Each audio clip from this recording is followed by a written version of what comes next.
I'm Darlene and welcome to another edition of Harlem Stoop Talk. Well, I present all that is Harlem, and today my special guest is KURTIS Blow. And you know him as being the first rapper to ever have a recording deal, a major recording deal at that. We're going to talk with him a little bit today about how Harlem has impacted his life and how he feels about Harlem, old and new. So until... My pleasure. Listen, I know you're a kid from Harlem. Yes. How has Harlem impacted your life? Wow. You know, I have been asked many questions in my days, many interviews, but I have never been asked that question about Harlem and growing up in Harlem and how it has impacted my life. First and foremost, I want to say immensely. Everything I learned growing up in Harlem in the 60s and the 70s fueled the motivation, the inspiration, gave me the experience, the fortitude, the power, the strength, the awareness, and the knowledge, the street knowledge. You know, I learned it all from this hood right here, growing up in Harlem. You know, we all as human beings, we search our lives and we prepare for success. We're young, you know, a lot of kids go to school, and it's very, very, very important. I'm an avid supporter of education. I went to school here, and my academic career was very, very important and instrumental in me being successful. Now, what school did you go to? Well, I started out at PS 190 over the hill, and then I went to junior high school 143 on 182nd in Amsterdam, and then I went to the High School of Music and Arts, which was in Harlem, right over there up on the hill, y'all, Convent Avenue in 135th Street. But I grew up, I was born and raised on 140th Street in Convent Avenue. So I used to walk to school every morning right there on St. Nicholas Terrace, going around the terrace. And that was, for me, you know, if you think about transcendentalism and my boy Emerson, David Waldo Emerson used to say, you know, back to nature, and that gives us the it relieves stress when you go back to nature in the parks, going to the parks, or going to the beach, or going to you know, the pool or whatever, and you're around nature. That gives you a sense of worth, and also it relieves all the stress, and it gives you that fortitude to succeed in life. So back to nature, and that I remember walking that distance, that 5 blocks around St. Nick Terrace, which was St. Nick Park, right over there. So he was telling us, you were telling us a little bit about your high school. Yeah. And music and art, did that influence your writing career? Oh yeah, definitely. I mean, you know, I was an art student, but I hung out with all the musicians. I went to school with, you know, Omar, the famous drummer for Sting, and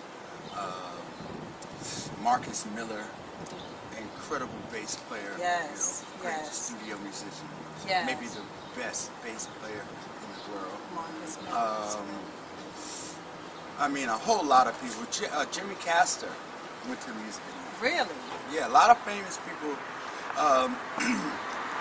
went there to that school, and it's in Harlem, and so I went there to chasing, you know, music was my love and my dream. So how did you get involved with rapping? Well, rapping for me, I got involved first. I was a dancer, a break dancer, a b-boy. That was my thing, going to the parties and turning the party. You know, I burn everybody. And that's the term we used to use when we used to burn, you know. Yes.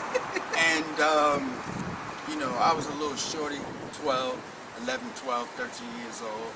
And the older kids, my reputation got around in the neighborhood. So the older kids came and got me one day and said, yo, we want to take you to this battle. And we want you to be our secret weapon. So they took me to this place called Chuck Center Chuck Center on the east side? on 115th Street, 2nd Avenue.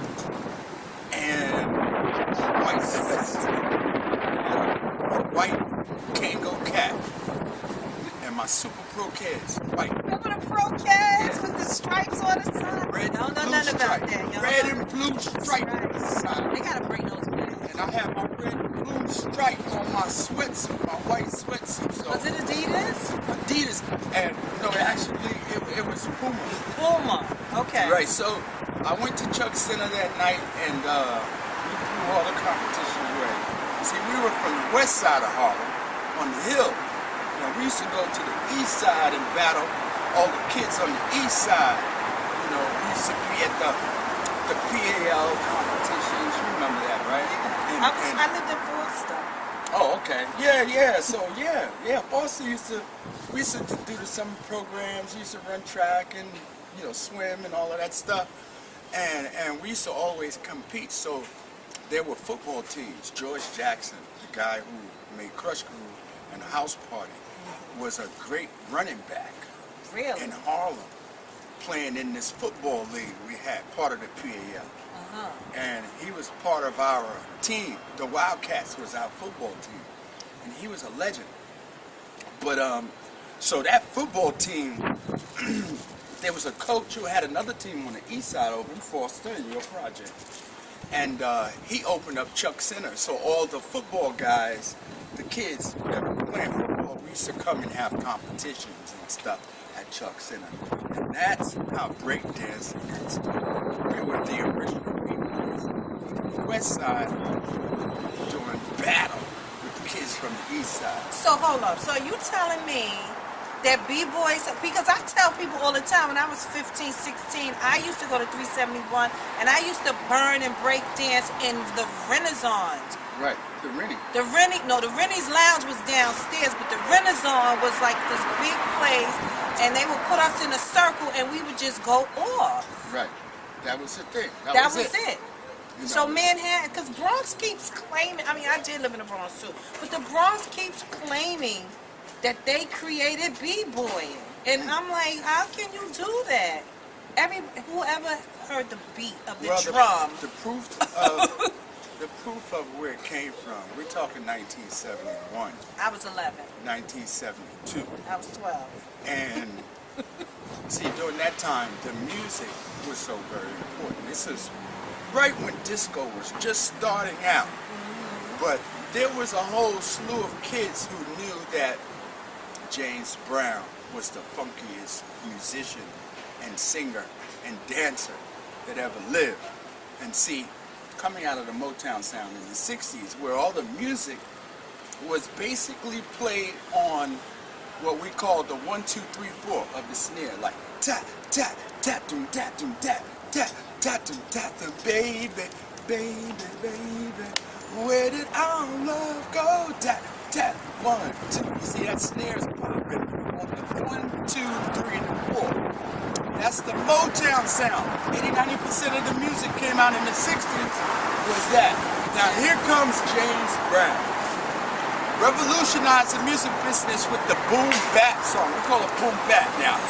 So it's like boom, tap, boom, tap, boom, tap, boom, tap, boom, tap. So that beat changed up. Now the snare's on the 2 and the 4. And we hitting it hard on the 1. It's boom, tap. You see what I'm saying? That's boom bap. So when that sound came out, we the kids dancing, man, we just lost our minds. That was the most incredible sound. And James Brown was in this business. Everybody wanted to be James Brown. Okay, so moving forward, how did you get your deal? So, after I was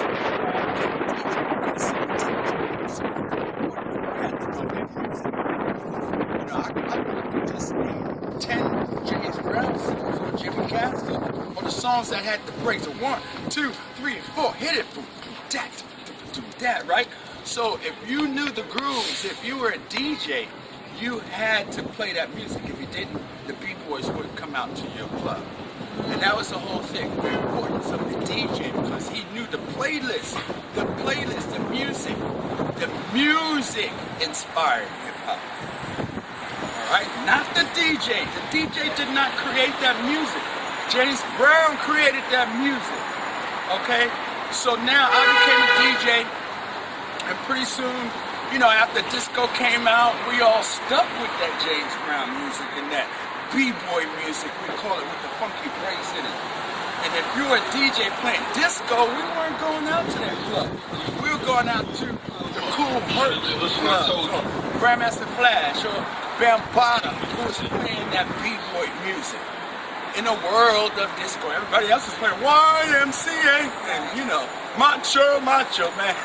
Right. So it was very important. So I became a DJ, and pretty soon we had a whole slew of young people who were dedicated and motivated in supporting this underground disco music. I call it ghetto disco. You know what I mean? And so Sugar Hill Gang came out with the Rapper's Delight song, which was like trying to be like more like Hollywood. When DJ Hollywood got the job at the Apollo, and he used to blow the bands away as a DJ. You know, man, it was like, if you want to sing, throw your hands in the air, everybody say, oh yeah, and everybody scream and say ho, all that stuff at the Apollo was the most incredible thing. He was better than the acts that performed. So one night the Fatback Band was there, and Hollywood turned it out. They went back home, did their homework, got a young rapper out of Delano Projects. His name was King Tim III, and they did this song called Personality Job. That was the first rap song that came out in 1979. So the summer comes. Here comes Sylvia Robinson, who heard the song and also went to Harlem World and saw Love Bug Starsky and went back and made that Rapper's Delight Sugar Hill Gang song. And we all know the rest is history. Now, I got my record deal because Sugar Hill Gang was so hot. Oh, okay. So they needed a solo artist. Well, I was in the studio making Christmas rap, my first song. And we went to 22 labels and finally got signed to Polygram. I was the first rapper signed to a major label. Because there was Enjoy Records. But I owe it all to Sugar Hill Records and Enjoy, Bobby Robinson Exactly. Records. Enjoy and all was the around. people before me. I got the record deal, and, you know, Sylvia Robinson, Joey Robinson Sr., Joey Robinson Jr., rest in peace. Yes. You know, I owe you guys so much. I love you, and thank you for what you did for him. Shout out to Lego. First family. Okay, so you get your deal. You're a rock star now. You in Harlem. How did Harlem embrace the fact that you are now the face of hip hop on a major global level? You know, I still live in a dream world because of those days, but it was more like a dream. Everything was like a dream world to me, just, you know, traveling around. I'm from Harlem. Here's a young kid, 19 years old. I get to travel, man, and I went to places like Paris and Belgium and Brussels and Belgium and Japan and Berlin, Germany. The first rapper, UK, over in London, the first rapper to go to these places, and it was documented. So it's all like a dream world to me, just representing hip hop and coming from Harlem, traveling to these places I've never been to in my life. I've heard of them, but it was just incredible to land at the airport, get picked up by the record company and go to the conference room. They set up interviews all day, like press, like magazines, newspapers, radio, TV. All of this stuff was set up at every major city around the world, and I did it first. So that was like a dream world, and I just thank God that I was, you know, at the right place at the right time and the opportune moment to actually capitalize on young, early genesis of hip-hop. So now, is that during the time that Russell Simmons, hip-hop mogul, and was working with you, or was he a part of that recording experience? Yes, Russell was there. Russell and I were college buddies. And Where'd you go to school? CCNY. So you went to my school, okay. Right here in What year Harlem. was this? We went, I met Russell in 1976, Wow. 77, Still in 1977, high school. in CCNY, and He used to give parties there, right? man, we used to give mad parties. We were so, and Russell's dad, God bless him, rest in peace, Danny Simmons was his name, senior. And you can see him in Crush Group. He was a minister, Russell's minister. But he said one night, you know, Russell and I came in about 4 in the morning. He said, man, Kurt, you and Russell eat, sleep, and drink disco. I mean, we used to go out every night, Monday nights, Tuesday night. I mean, and we call it running the track. You know, New York had a lot of clubs, so we go to about 6 or 7 clubs a night. You know, just passing out flyers and hanging out, networking and meeting people, and that was our. And these were downtown clubs, right? Yes, yes, Where all over the city, even out to Queens at the Renaissance or the Chalet or the, you know, the Fantasia, you know, out in Brooklyn, the Eastern Parkway. We was at the Mahogany was a club down there, the Ecstasy Garage. Up in the Bronx, we were everywhere, even all the way out Long Island at the Elks Club. We would go out there. Man, we just traveled all around the 5 boroughs, spreading hip-hop and just promoting, and we called ourselves the College Force, the College Force in disco, the College Force in disco. And we were called the Jedi Knights because Star Wars was out during that time, and we were Jedi Knights. We'd go to the party and turn it out. You know, I was a white boy, break dancer, so wherever we went, we were the best dancers. We had a crew of about 20 of us, and we were the Eddie Cheaper. That's right. Yes. Big old Bob Malone was the main guy for Eddie Cheaper and the Cheaper crew, the Cheaper girls, and all of that stuff. So we used to get it free, and he introduced me to Eddie Cheaper one night at Charles Gallery on 125th Street. Now that was owned by Melvin Moore's husband. And Charles Huggins, yes. And that's the first place I rapped. Really? Yeah, Charles Gallery, 125th Street. And that was in 77. Oh, there was another club, Wham, on 152nd in Amsterdam. It was a little like Chuck Center, but in 74 I rapped there too. But later on in 77, when I got with my college crew, they introduced me to Eddie Cheaper, and they wanted me to be the son of Eddie Cheaper. But I was like, he didn't want it, and I was like, yo, so who I'm gonna be? From Cheaper to, you know, Kurtis Blow? And everybody laughed. It was a joke. I got back to the college the next day. Everybody's calling me Kurtis Blow. Wow. I said, man, I'm DJ Kurt Walker, smooth talker. You know, so that name, I had to change my name because it just spread like wildfire. And I finally looked in the dictionary and saw that they had 28 meanings for the word blow. Wow. 28 meanings. It's a lot of connotations from, you know, blowing with the wind or blowing your horn. Or drugs. Or a power blow, a body blow. So let me ask you something. Did you ever get a chance to patent your name? No. I still want to trademark it, but there are a couple of Kurtis Blows out there, but I don't mind. Really? Well, your son is Kurtis Blow too, right? There's a Kurtis Blow Jr., yes. Look him up. So He's got 3 albums. So now Run used to be your protege. Am I wrong in believing? No, you're right. He was the son of Kurtis Blow.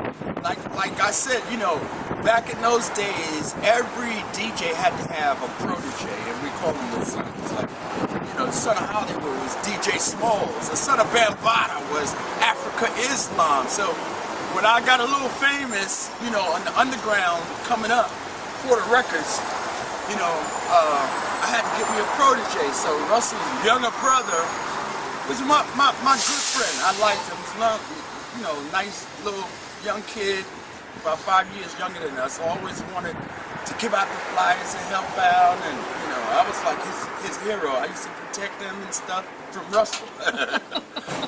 But I made him my protege, and we call him the son of Kurtis Blow. My disco son, DJ Run, likes to play music and have big fun. Yes, y'all. So now, how did you meet AJ? AJ was one of those pioneers you know, a lot like me. He was born in Manhattan but loved the Bronx, represented the Bronx in hip hop. And AJ, I met AJ when he was hanging out with Flash, in the opening act for Flash, and you know, I knew that he went way back in the 70s. You know, at one point I was with the Grandmaster Flash and the Furious 5 crew, and we used to rehearse, and I remember seeing AJ. AJ got a nice job down at the Renaissance Ballroom, and he became, everybody knew who AJ was. He's definitely one of those pioneering DJs from the Bronx that everybody knows, and he has all the respect. So when I got famous, started making records, I had a DJ, Davey DMX. From Queens? Yeah, Reverend Run was my DJ at first, but then he broke his arm. I got Davey DMX, and then Dave and I fell out for some strange reason, and I need to find another DJ. So I remember AJ did me a favor one time. The Audubon Ballroom, when Sugar Hill Gang did their first show, when they did Rapper's Delight, I had my plate of Christmas rap, and I gave it to AJ, and he played it for the packed house, maybe about 3,000 kids, and gave me the mic. Oh, wow. So I got up there and rocked Christmas rapping, and the crowd went crazy. And I'll never forget that he gave me that shot. You know what I mean? So when I needed a DJ, I reached out to him and said, well, it would be great if I got AJ. He's a bona fide legend, you know, a lot of credibility from the Bronx. Everybody loved him. But he was really from home. Oh, no, not Harlem. He's from Seat down there. Lower East Side. Lower No one East Side. ever knew that. Wow. Yes, sir. See, Yes, so you're ma'am. giving me some history right now. So now let's move it on up. You get this major deal. You're traveling all over the world. Rap, now everybody and their mama have a record deal now. Yes. You see the styles changing. Yes. They're not as articulate as you. They're not as global, but they're making money. They're making money, and they're not as talented as you. Well, I wouldn't say that. Well, I can. But then you discover other groups, and you Right. bring groups like the Fat Boys. Right. Some of the people. Who are some of the legends that you work with? Wyclef Jean. And Wyclef Jean, I met him when he was 15. He came from Haiti, and he was with a group called the Rap Translators. These kids, Cool in the Gang, and also Roz. They were from Jersey. And they all rapped in different languages. Okay, so Yeah. so you said you worked with Wyclef Jean, the Fat Boys. Yes, So many people. Run DMC, LL Cool J, you know, Love Buck Starsky, my man, You Gotta Believe, and At the Fever. Games People Play, Sweet G, and the Fearless Four, I can't forget them. Man, it was just wonderful working with the guys from Manhattanville, and yeah, man, those were some good days. I love working with young people, and you know, just seeing the gleam in their eyes when you're in the studio and they get behind the microphone for the first time. Where did you record Christmas rap? Downtown, a place called Green Street Studios, Roddy Wade. He went on to do a lot of stuff. Did a lot of all the Run DMC stuff was done down at Green Street and Chunky too. Right, and I know Allison Williams recorded there too, because coincidentally Right. I was supposed to write a song for her and I was given the wrong address. Oh wow! And I never got a chance to give her the song. And then Vincent Bell. Well, Allison went to CCNY with Russell and I. Oh, I didn't And know. yeah, she's instrumental in my career as well. She got a job working for his manager. His name is Benny Ashburn. Now, Benny Ashburn was the manager for the Commodores. And in 1980, they were going out on tour called All Platinum Tour, 80 different shows. She convinced Benny Ashburn to hire a young Curtis. And I opened up the show all around the country for the Commodores. And that was, wow, huge. I went to places I never heard of in America, like Tupelo, Mississippi, and Lane On, and I mean, oh my gosh, all these college towns. It was incredible just to, you know, see how hip-hop was very, very early, in its early stages, but it was loved by everyone who saw us back in 1980. So big shout out to Allison Williams, and she also sang on everything I made, practically. Yeah, she's the voice behind Basketball, AJ, If I Rule the World, the Fat Boys, that's her singing on that. I mean, wow, you name it, she was there. Whenever you heard that KURTIS Blow vocal, and I was big with singing vocals, you know, with the rap, big choruses. And she was in female choruses. You gotta believe, that's her too. Really? Oh yeah. I love the Allison Games Williams. people play, she sang on everything. So now, you were very instrumental in a few compilations that impacted a lot of people. I think you were involved with the live